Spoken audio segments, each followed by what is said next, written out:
The Varlans Aqueduct, which stands in Istanbul, is a creation of the late Roman and the early Byzantine period. It's uncertain when construction of the aqueduct began, but it's mentioned in certain sources that it was completed either during the reign of Emperor Valens or of Hadrianus, whose names it bears. The aqueduct is a two-storey structure that's distinctly marked by the arch. At present, it stretches for a length of 971 metres and rises up to 20 metres in height. During the 6th century, the Varlans Aqueduct was used to provide water to the palaces of Istanbul, the Achilles Bath and the Cistern.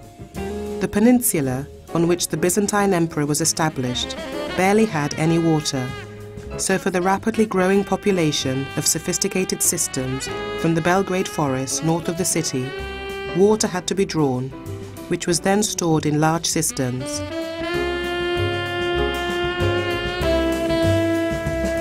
The Varlans Aqueduct, in addition to the Yerebaten cistern, are a reminder of the engineering achievements of the Byzantines.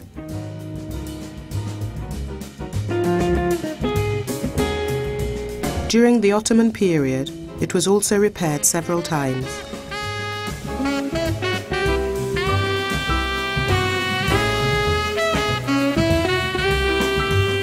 These restoration works made a sufficient impact on the ability of the Varlans Aqueduct to survive to the present day.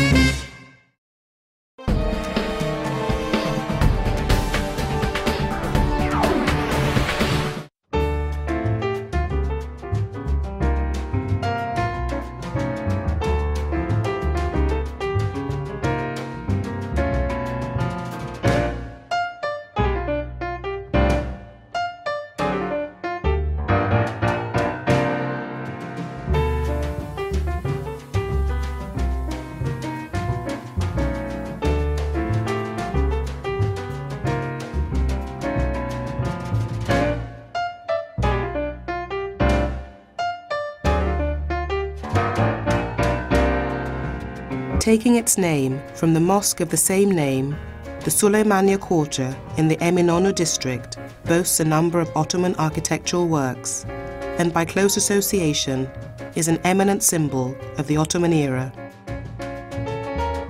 Foremost in importance among Istanbul's mosque complexes is that of Süleymaniye.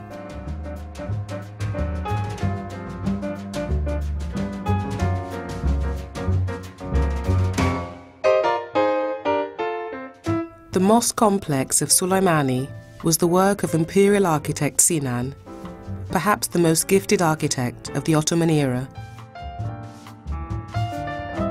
The mosque is modelled in part on the style of a Byzantine basilica, particularly the Hagia Sophia, which was perhaps a conscious move on the part of the Sultan to create a continuity and a symbolic connection with the city's past.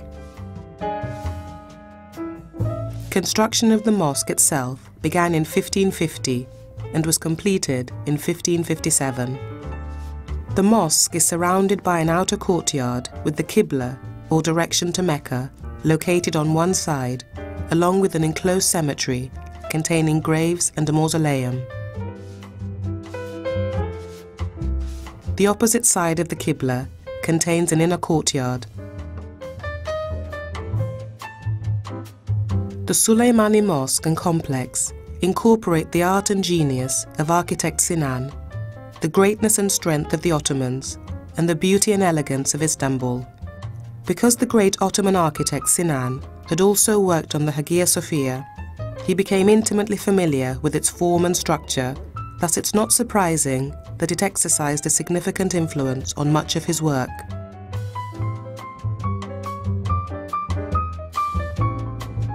The mosque precinct contains three main areas: the mosque itself in the centre, a courtyard to the north, and a tomb garden to the south, which contains the tomb of Suleiman and his wife. The tomb garden behind the mosque contains a large cemetery which has grown up around the tombs of Suleiman and Roxanne. Both tombs are octagonal structures in the traditional Ottoman fashion, although Suleiman's tomb unusually faces east instead of north.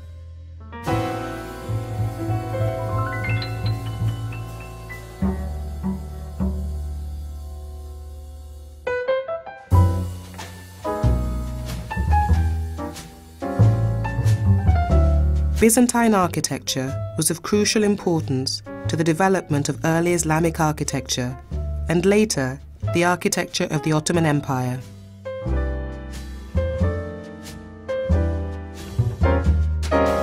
At the time of the Islamic conquest of Syria in the 7th century, Byzantine was essentially a continuation of Roman architecture. There were, however, a few major differences, the most significant of which was the massive church-building campaign of Justinian in the 6th century, which made Christianity the central focus of architecture.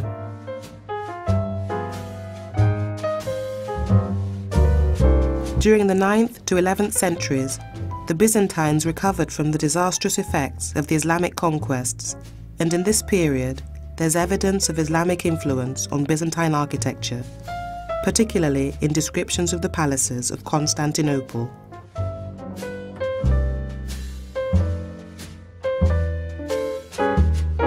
The 4 minarets stand in the 4 corners of the courtyard. The proportion exhibited by the minarets and the domes is a product of genius. The Suleimani Mosque is one of the most exquisite examples of the classical Ottoman architecture, given its fascinating outlook and robust structure.